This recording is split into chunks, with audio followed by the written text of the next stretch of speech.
Great, thank you.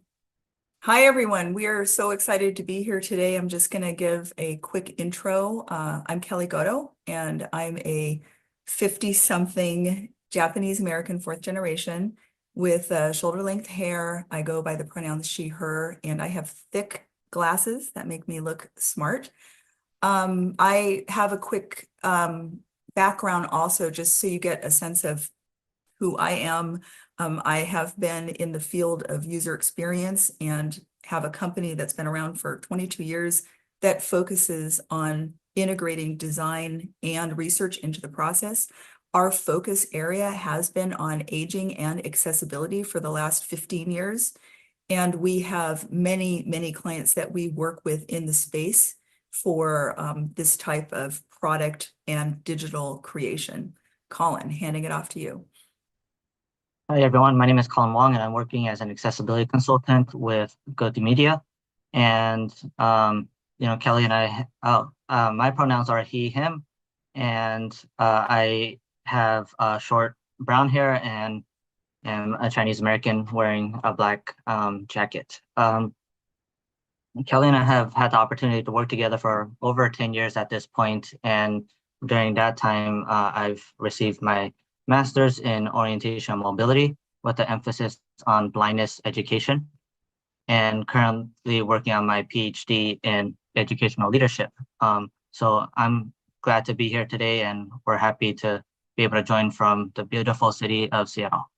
That's right. Colin and I are actually both now in Seattle, but when we met originally, we were in San Francisco, and he was a participant in testing that we were doing for a wayfinding device, working with the Lighthouse for the Blind. So Colin has since moved to Seattle, and we collaborate often on projects. So it's really great to be here today.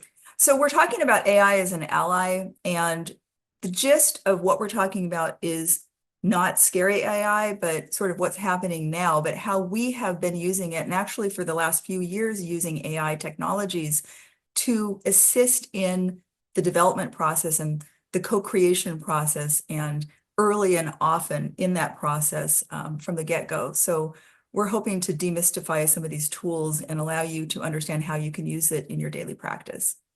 So to start, we have the infamous curb cut. And I don't have to go into the background. Many of you already know what this represents, which is universal design. But for those who don't, we have a photo here of a curb cut in a road. And the quick background is that it's been around for a while, starting in Chicago in the 1940s, moving into, or maybe it was the 50s, then moving into Berkeley in the late 1960s, early 1970s to help wheelchair veterans coming back from war be able to get around.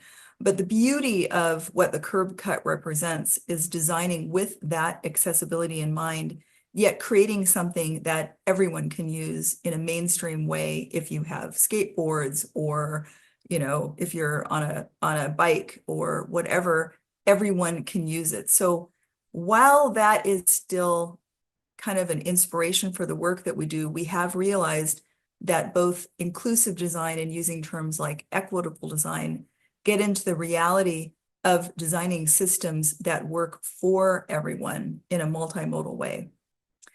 So Colin, I know you had a kind of a story around this as well.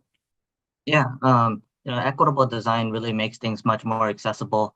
Right now, unfortunately, in the technological space, things are still inaccessible for the majority of blind people and people with disabilities in general. As a blindness educator, one of the biggest misconceptions with blindness is the fact of the fear that is behind it. Many people think that the fear of blindness is wondering how to cross a street or how to get from point A to point B, how to cook on a hot stove, or how they'd be able to read again. And while those things are there, those skills can be learned and those challenges can be overcome. The greatest fear of blindness is really the fear of technology. And the reason that fear of technology exists is because of those inaccessible barriers that currently still exist for the person who needs to rely on assistive technology. Because no matter how skillful the blind person gets with utilizing their assistive technologies or their screen readers, it doesn't matter when they encounter something that is inaccessible. That's not something that they can control. And no matter how skillful they get, it's still something that can't be overcome. So that fear of going to a website one day and not knowing if it'll still be accessible the next, or the fear of going to a new website and not knowing if it'll be accessible, that fear never goes away. And, that speaks to why it's so important to really start eliminating these barriers. Yep. And, when I met you, Colin, this was, more than 10 years ago, we talked about inaccessible apps. And at the time, Snapchat and Medium weren't accessible, and you showed me that. And I know that at the time, like 75%, 90% of the apps in the App Store weren't accessible. What do you think the average is now? Just from my personal experience, at least half of the apps I download, I have to end up removing from my phone. And, the App Store, there's a higher likelihood of apps being accessible. So, for me, that's still 50%. So, and I know that other platforms are even further behind with their accessibility in their app stores. Yeah. So, it's always interesting to me when we travel together. And I know one more quick story is just that we were booking tickets in December for something that we were going to together. And we were booking it simultaneously so that we could make sure to get seats together. And yeah, what happened in that experience? Yeah. So, I think the most frustrating part is when you go through 90% of the process just to find out at the end it's inaccessible. So while we're booking this ticket for a flight, we literally got through the whole process of booking it until we got to the last part where you choose a seat, and it was a graphical interface, and the airline didn't make that graphical interface accessible and compatible with the screen reader. And so, spent 20 minutes trying to book a ticket just to be halted when there was 1 minute left to complete that process. It was very frustrating, and that's an everyday occurrence for people with disabilities. Yep. So, something could be 90% accessible and that last bit is inaccessible. And really that's what we're trying to address today, something we call the disability gap. Actually, Colin, go ahead and describe, we kind of came up with this term actually. So what this slide here is, it talks about the disability gap, and what the disability gap is, it speaks about how during the product development process, there generally are consumers who are brought into the process, but people with disabilities are often left out of this feedback process when products are being developed. So the first time that people with disabilities have to offer feedback is after the product has already been developed.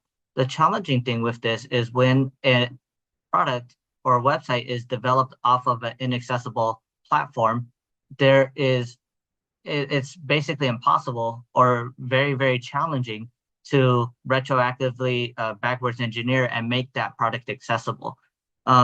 This can be eliminated, when we bring in people with disabilities in the beginning and really solve those issues from the beginning, instead of waiting until it's too late. Yeah. So it's kind of, one of our huge efforts has been to bring accessibility to the forefront and make it something that we test in the beginning and get feedback for in the beginning and throughout the entire development process and the design process, and not just as a checkbox for, companies definitely are trying to adhere to standards and meet WCAG 2.2, adherence, and we think that's great, but it's kind of after the fact. And so more and more, and today we're going to really talk about how you can make a business case to bring accessibility, and especially screen reader accessibility, in early in the process. So the hype around AI is craziness, and it is scary. It can be scary. I think we wanted to start out by just saying, hey, here's our experience and what we think is kind of the hype and the hope of AI. So here's a slide showing some AI tools, and we have some assistive technology tools on the top, and at the bottom we have logos representing Copilot, ChatGPT, and Bard, which is now known as Gemini. So with with the Hyperon AI, uh, the potential that AI has to offer for accessibility is profound, and there's significant potential that needs to be recognized. And over the past year, AI has made significant strides in making inaccessible information accessible to the blind community. And so we're going to speak about that for a little bit. So um, here we have Be My AI and Seeing AI, which have been two amazing and transformative apps for blind people. And what these two apps have been able to do is make visual information and graphical information accessible. So what that means is photos and pictures and images for the longest time have been completely inaccessible to the blind community.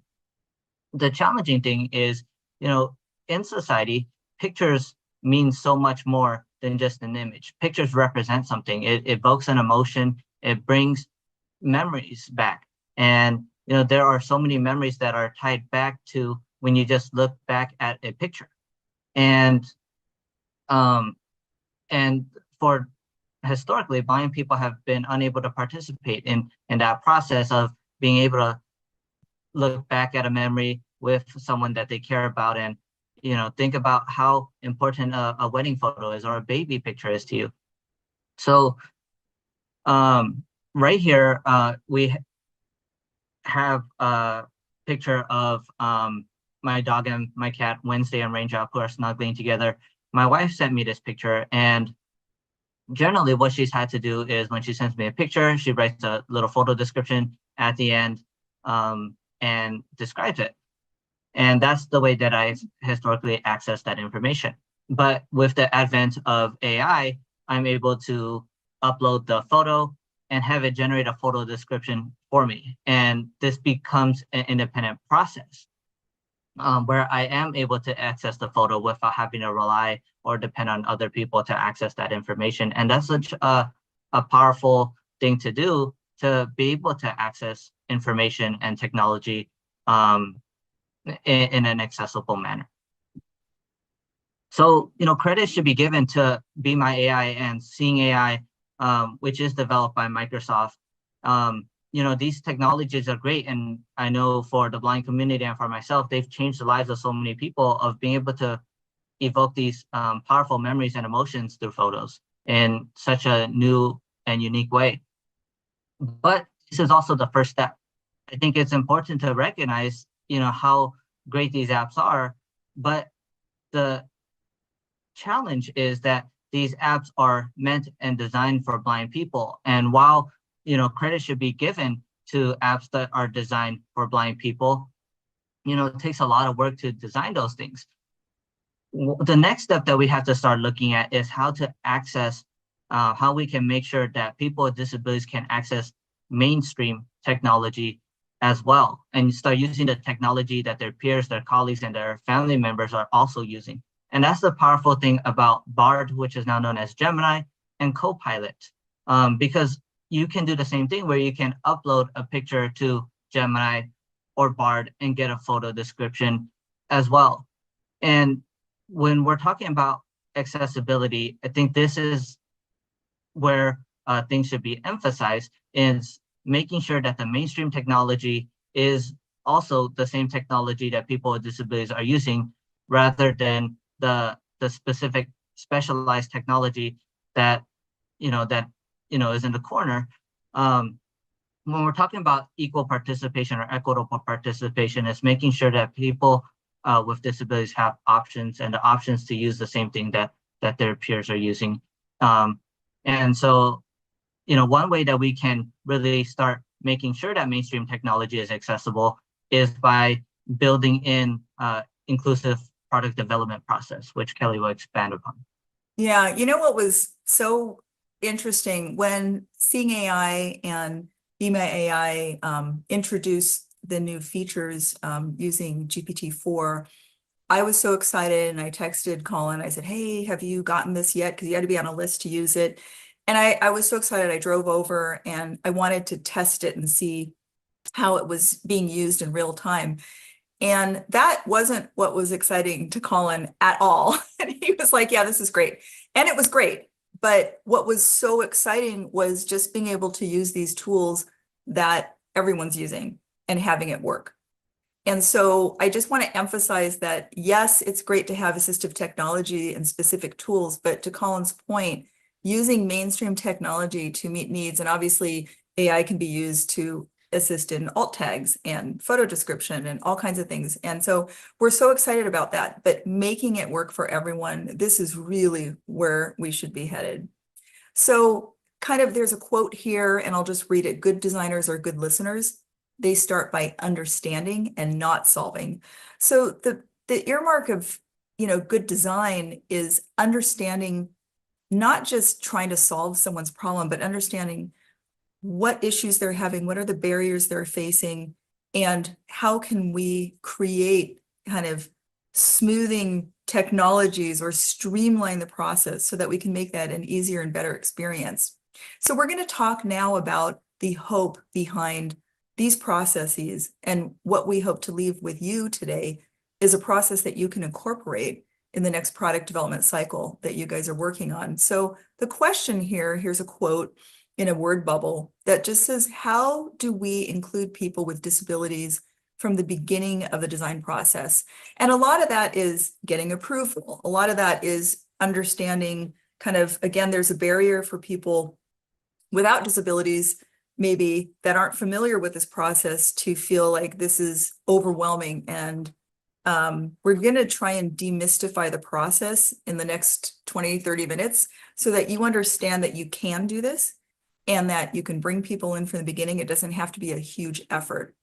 So to start this sort of case study, and this is a project that we came up with so that we could share it globally, so it's not for a client, we're calling this inclusive co-creation, and it is rapid ideation and using AI to prototype. And this is where we think is one of the best use cases for AI. And here's a slide. It's a Venn diagram with voice UX as one component, accessibility focusing on the blind and low vision community in the other component, and then health tech, which is, in this case, we're looking at CGMs, which are continuous glucose monitors. And if you're familiar with that, it's a device that goes chunk into your arm. And yeah, there's a needle, but it's really pretty painless, and it monitors your blood sugar over time. So Colin, go ahead and tell us a few of the best practices around this process that we came up with. Yeah, so there is an intentional action to involve people with disabilities. It takes time to recruit and make sure that you bring in people in the community as part of this product development process. It's important to make sure that there is preparation that is involved, and that includes making sure that appropriate accommodations are in place. Why that's so important is that it takes time to figure out what an individual's accommodations and specific needs are. So make sure to communicate actively with the people that you are working with who are part of the community. One thing that we did with this project is, talking about healthcare is a personal matter, and talking about things that don't work is also a very personal matter because, again, it evokes a lot of emotions. So one thing we made sure to build rapport early was to build in one-on-one interviews in the beginning. And then after we've built in rapport, prepped them for the session, then we ended up moving on to the focus groups. But by that point, everyone was familiar with the topic, what we were going to be discussed, and some of the questions that we were going to have for them. And they also had time in between the individual interviews and the group sessions to really brainstorm about what they were going to share within the group. Yeah, and so besides the one-on-one interviews to build that rapport, we also seeded the concepts and the ideas that we wanted to go through so that you came feeling prepared. And in this case, you notice that Wes and Dula are at the top. They're a couple. Wes is the caregiver to his wife, Dula. And so sometimes we would have couples and caregiving duos as part of these groups.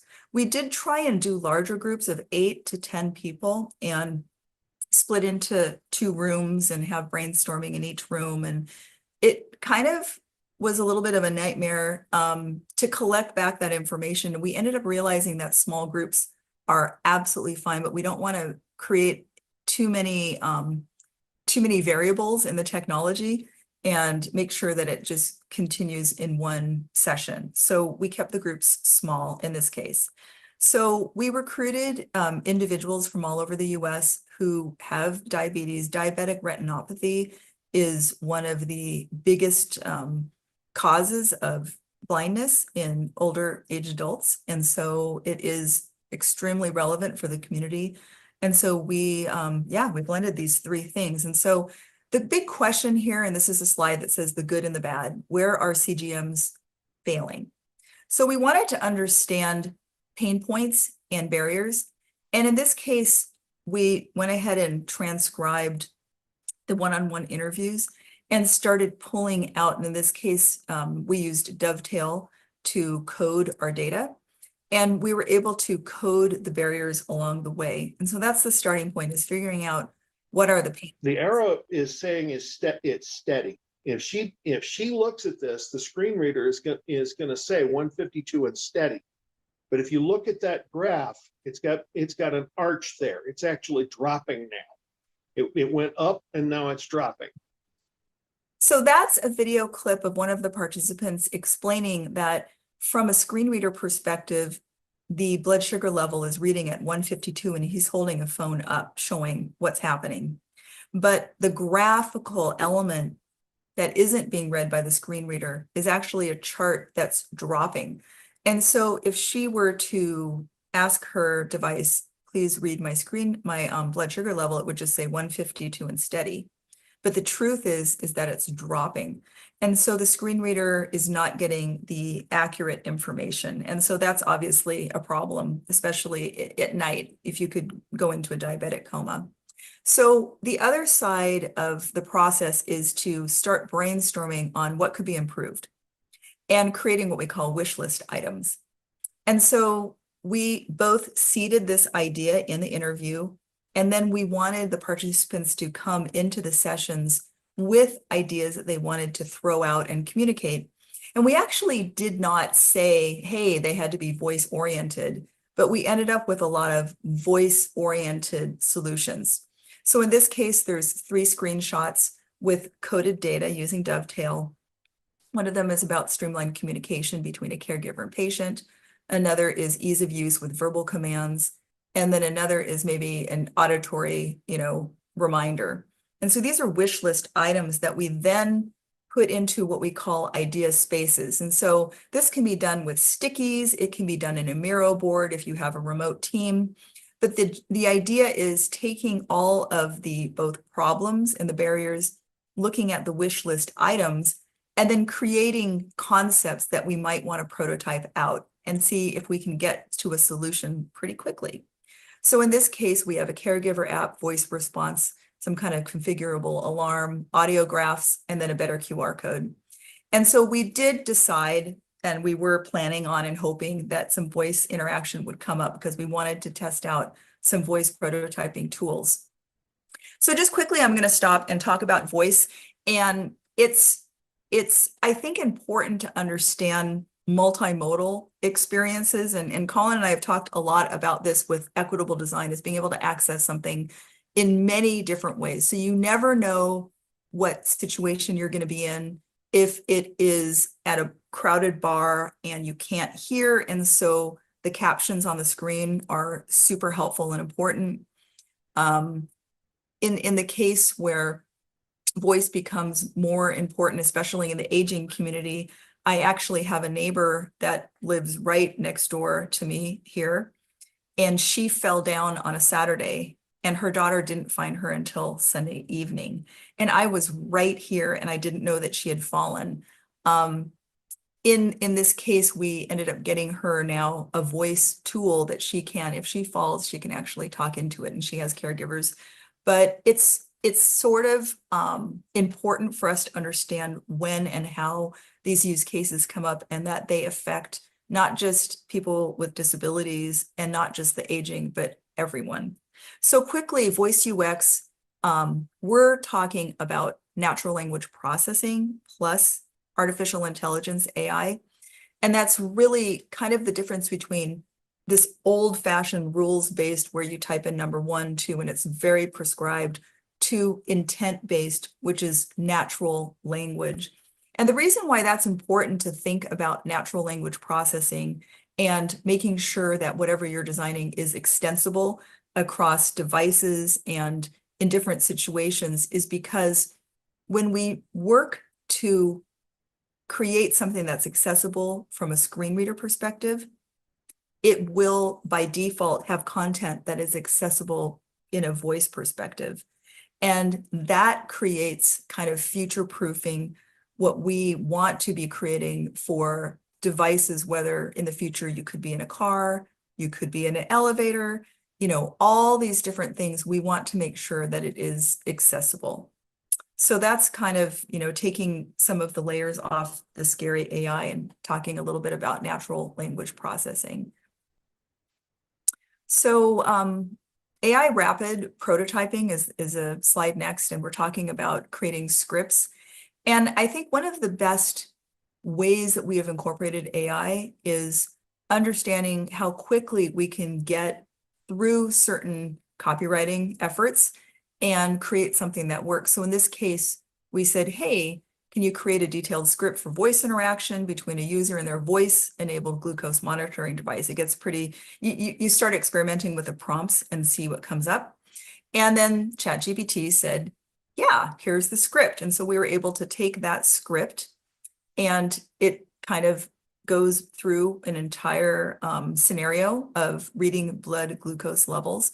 And then we're able to throw it into, in this case, Voice Flow, which is a prototyping tool. And there's dozens of prototyping tools for voice.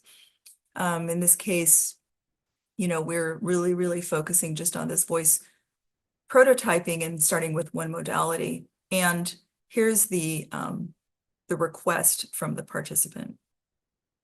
Ideally, there should be a voice command that she can give that will let her get a report on what her blood sugar has done over a configurable period of time from 1 hour to 3 hours or up to 24 hours, so that she can get to how many highs and lows in the past 24 hours, how much has it dropped or risen in the past hour, etc.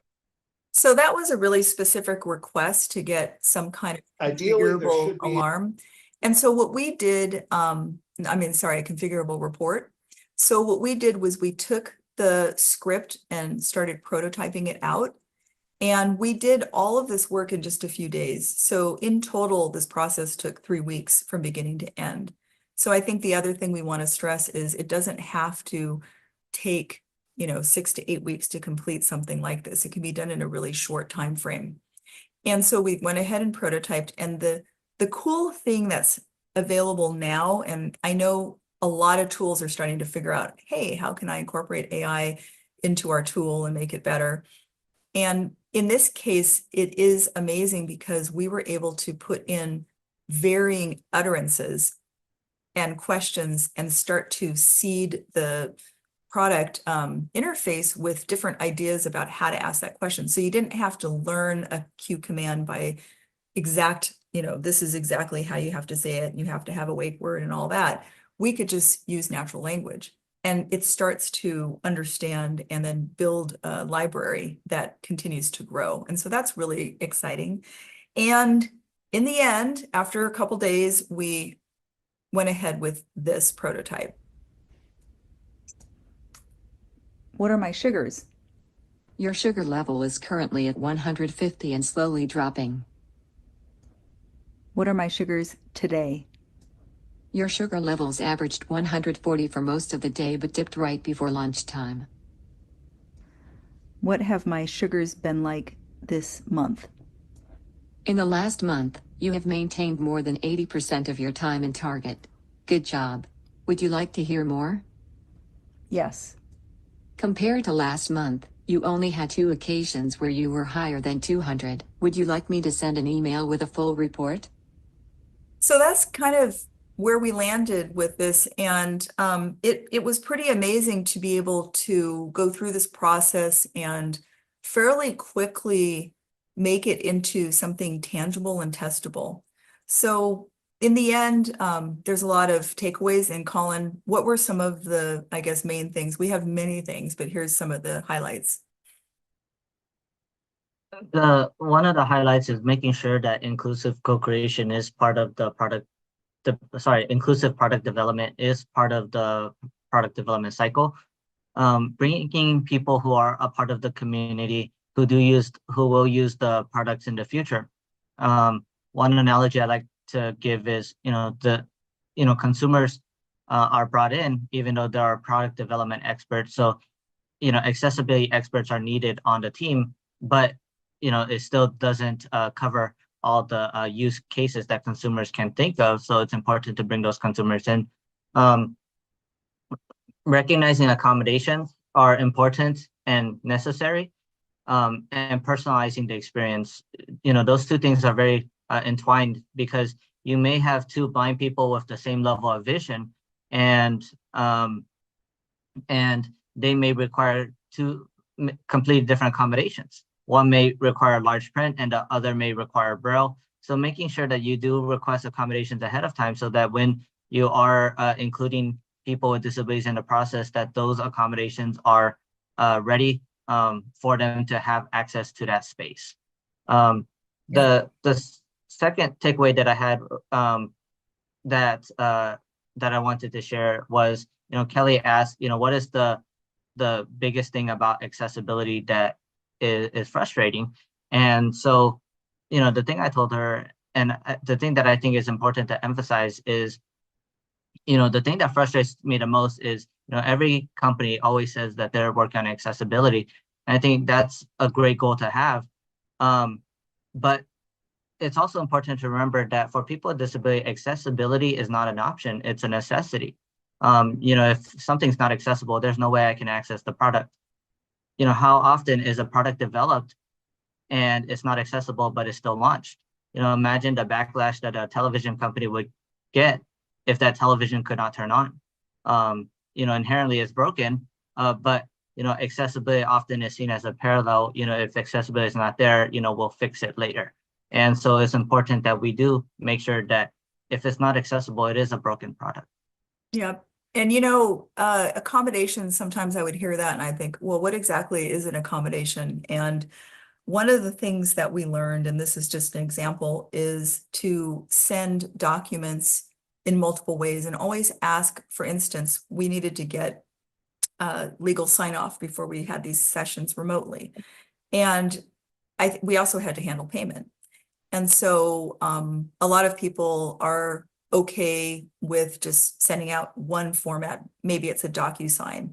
So one of the ideas around accommodations is asking upfront, what is the preferred method? And sometimes we would also send a PDF that was ready for signature, but sometimes PDFs aren't readable by screen readers. So we would also send a Word document.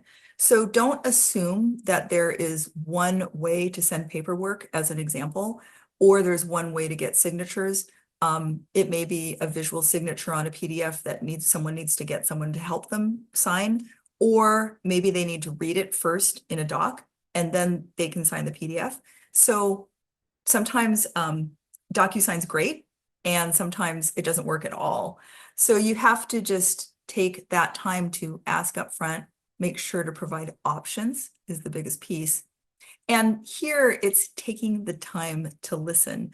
So to sort of end, this co-creation process, I have one more video to share.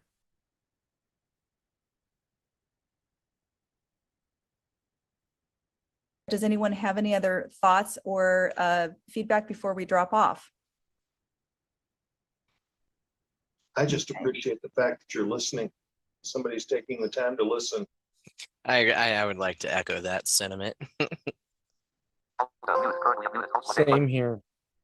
Absolutely appreciate the effort that's being put in. Awesome. Thank you, everyone. So listening matters. And to sort of end our session, I'm going to go ahead and read a quote Colin actually said, which is, to acknowledge one's entire identity is to acknowledge each of the unique diversities that they bring into the discussion.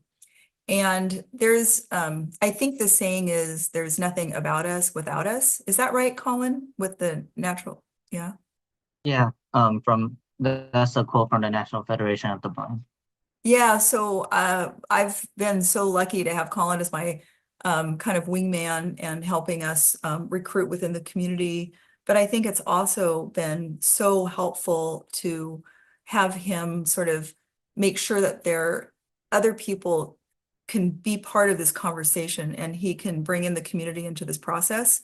And it's created a lot of comfort for our team. And I think it's just really important to kind of start this process as early as you can in a design or development cycle. And the outcomes are absolutely amazing. So thank you, everyone. We're going to go ahead, Andrea, and pass this off for Q&A and also hopefully have a discussion and answer some questions. Sure thing. I just want to say that was amazing content. Thank you both. I think the attendees all had great comments. Also really enjoyed what you guys had to present, especially along the lines of the example with the UX design. I thought that was really amazing. So we do have some questions to lead with. From Noel, we have, can you share a bit about how you were able to recruit participants? Was it a third-party recruitment agency or were you able to, was this a process you were able to enact internally? So we have the magic Colin with his community that we've been tapping into, but and I'll let you talk in a second, Colin, but I just want to also say that we recruit for deaf and hard of hearing, we recruit for mobility, and in this case, I found that impairment was an okay word to use with mobility issues, disabilities rather, and we also recruit within the neurodiverse community. So depending on where we're recruiting, if it's in person, there's sources, and nationally there's sources. But Colin, go ahead and tell us your secret sauce. Oh, you're on mute. Hold on. Yeah, sorry about that. So one important thing is really building partnerships, and that can be with national consumer organizations. So like one resource we tap into when we need to recruit blind people is working with National Federation of the Blind. And there's other organizations out there, but connecting with their local chapters or their state representatives.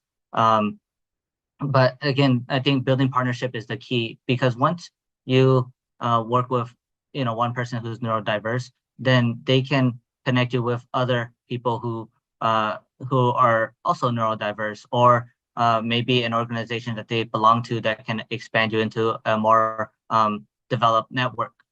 So that would be my two recommendations: is partner with organizations, consumer organizations that specialize with those particular communities, and also partnering with the people that you are working with and developing that relationship for long-term collaboration. Yeah, we're happy to even give leads or anything. If you want to connect with either of us on LinkedIn, that's probably the easiest way, and those messages won't disappear after the conference. So we're happy to provide resources, and we do have a database, but it really depends. Our recruiting tends to be super specific, and so we almost have to what we call hand recruit each time, especially if it's in a specific location with specific needs. And sometimes we do consumer testing of products where maybe they're wearing something or doing an out-of-box experience, and so that is testing over time. So there's just a number of resources that we've tapped into. Nobility in Texas is really great for deaf and hard of hearing, especially, but also we've tapped into that community for neurodiverse and other mobility issues as well. Awesome. That was really good information. I have a follow-up question from April, kind of in the same vein, but a little bit of a different consideration. So she asks, how often organizations I work in state government want to ask existing employees with disabilities to take on accessibility testing or design input roles in addition to their regular job duties. So what are some important ethical considerations under these circumstances, and any recommendations for discussing the potential burden this may put on those employees, suggestions for other options, which I think you talked about? Mhm. Mind if I take that one, Kelly? Yeah, go ahead. I think it's important that there is a separation between a person with a disability in the workplace and accessibility testing. While it's helpful to get, employee feedback, a lot of times that puts an undue burden on that person with a disability. And it's also important to understand that there's two different expertise. One expertise is the professional expertise, where the person with disability may not have that professional accessibility testing expertise there. But the second thing is the consumer or the lived experience feedback. While that person with a disability may have that experience, that puts them in an uncomfortable situation to provide that feedback to their employer. And personally, it puts that person with a disability in an uncomfortable situation, especially if it's for a role that has nothing to do with accessibility testing. A lot of times I recommend that it's a voluntary option and something where you as an employer want to make sure that it's stressed that there is no obligation to do it, because you're going to have employees who want to volunteer and want to provide that feedback, but you're also going to have employees who want to make sure that they are recognized for the job that they were hired to do, and not just to provide feedback specifically on accessibility, which may not be a part of their job responsibility. Yeah, and I'll say we try and compensate high on a large level. I mean, everyone has different thresholds for their time, and definitely if it's something that can be done outside of regular hours and they're paid in addition with gift card or something else, that is, again, Colin said, if they volunteer their time, that's one thing. The other thing I will say is that when we have included people in the full process from the beginning, they're actually excited to give their feedback, because so often the feedback is, again, after the fact, which isn't terrible, but it's often where they are feeding back and they don't really have the ability to change things. So each of the participants that we showed, obviously, in the thank you slide video, it was just very impactful for them to be asked, hey, what should we do? How can we change this? How can we make it better? So I would say if they have the opportunity to make something better early on and it's a volunteer process, then people might participate. I hope that's helpful. The government work, there's a lot of restrictions and you sometimes can't pay people. I know there's like a limitation of $25 and all kinds of things. So I don't know how to work around all those issues except for to test outside of the organization.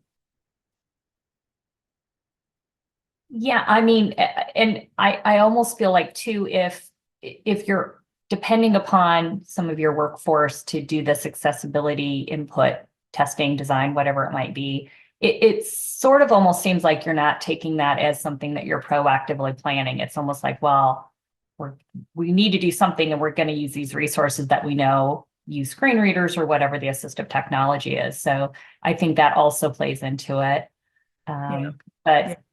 But then creating that community within an organization where people can have input is also a really positive thing. Input that they want to give, right? Right. So we've got about 5 more minutes. We've got a little bit more time. Brenda actually asked, she says, I've always been curious about what users of screen readers really want to hear when it comes to alt text for different types of visuals. I know there are guidelines for this, but I wonder if someone has captured their voices on a research study or similar literature.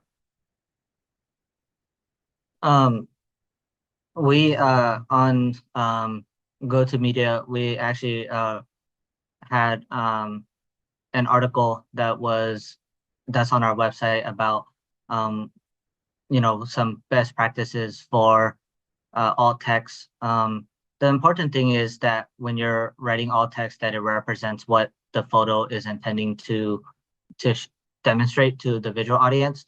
So if it's intending to portray X, Y, and Z, making sure that the alt text is able to represent that appropriately. And you want to make sure that it's not too long, but it also needs to be lengthy enough that it fully captures what is there. a person who is using a screen reader should be able to access the same information that that picture is trying to represent.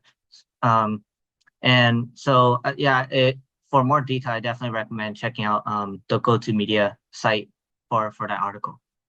Yeah, and we have obviously been testing using AI for alt tags, and there's tools that are available, and everyone's working on different solutions for this.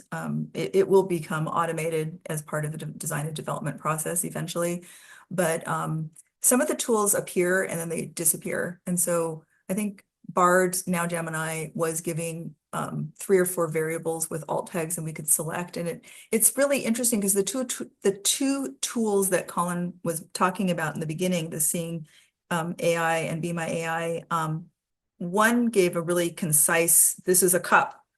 And then that was fine in certain situations. And then the longer one was, there is a cup sitting on top of a table that has a wood grain in it, and it has an orange, so there's just different use cases or different times that you want that detail. But kind of that happy medium where it's short and sweet, but not overly laboriously describing something. You just want to be able to get through it. But I'm also fascinated with screen readers, and I've in my own life tried to download and use screen readers on my phone, and also make sure that we test all the time to see if something can be tested. And obviously there's products and services that can't be tested using screen readers. So we also test those experience. Everything we're doing is from a user experience perspective. So we have multimodal, like moving from a desktop to a device, using an earpiece, all these things work together. So we need to test the entire process. Awesome. I think we have 2 more minutes. So just had a question directed towards Colin from Winter, asking, how did you get started as an accessibility consultant? What steps did you take to build that career, and what advice would you give to someone who wants to do something similar? That's a great question. There's I would definitely look up various accessibility certifications that are accessibility testing certifications that are out there. There are so many of these accessibility conferences. I'd recommend getting firsthand knowledge about how different assistive technologies work. And I think the biggest step is education. So getting some personal education of using the assistive technologies personally, because I personally don't think that anything can take away from that. There's one thing with knowing the concept behind how a screen reader works, and there's another thing about knowing how to navigate through the web page using the screen reader itself. So I'd recommend getting your certifications in accessibility testing, and making sure that you know the ins and outs of the various assistive technology tools that are out there, and staying up to date with accessibility and assistive technology, because those things are changing frequently. And there are many resources out there where you can connect with other accessibility testers and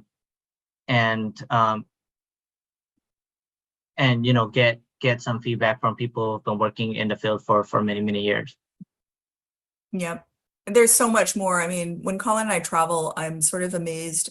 He teaches a way of using cane for travel that is slightly different from, using a guide dog or something else. And so basically we're moving through the airport. I'm following him. He's going faster than I can walk. And then we get to a kiosk to check our luggage in, and it's not accessible. And it just kills me when there's so many products and services that are out there where if you knew where the red bar was, if you knew to put your QR code underneath it, for example, there's no indication of where you should put it. So there's so many real world examples where accessibility needs to be dealt with outside of, a computer screen, that, I mean, it's just being aware and using what we call the real world experience, the human experience, to identify where we can make improvements. So when we test, we're not while we do use these tools, these automated tools, we test using the human experience, using screen readers. We have usually 3 to 5 people go in, some are low vision, some are blind. And what we say is screen reader dependent. We don't want to ask people to identify their level of blindness or try and explain it to us. Are they screen reader dependent? Anyway, there's a lot there, but we are really looking at the human experience.